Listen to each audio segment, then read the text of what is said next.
প্রতীক জৈনের বাড়িতে ED red চলাকালীন মমতা বন্দ্যোপাধ্যায় সেখানে ঢুকলেন এবং সেখান থেকে গুরুত্বপূর্ণ নথি হার্ড ডিস্ক সহ নিয়ে বেরিয়ে পড়লেন। এখন এগুলোর মধ্যে কি আছে বাংলার মানুষ তথা দেশের মানুষ জানতে চায়।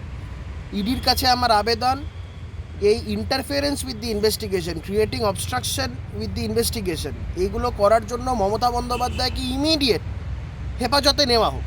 এবং মমতা বন্দ্যোপাধ্যায় এই ধরনের কার্যকলাপ করছেন যাতে আলটিমেটলি মানুষের মনে তো একটা সন্দেহ দানা বাজছে যে মমতা বন্দ্যোপাধ্যায় কী নিয়ে গেলেন। হঠাৎ করে একজন মুখ্যমন্ত্রীকে একটা কেন্দ্রীয় একটা তদন্তকারী সংস্থা তাদের একটা রেড চলাকালীন মুখ্যমন্ত্রীকে সেই জায়গায় কেন যেতে হচ্ছে এবং সেখান থেকে ফাইলপত্র হার্ড ডিস্ক সহ কেন আনতে হচ্ছে, এটা আজকের দিনে দাঁড়িয়ে একটা বৃহৎ প্রশ্ন।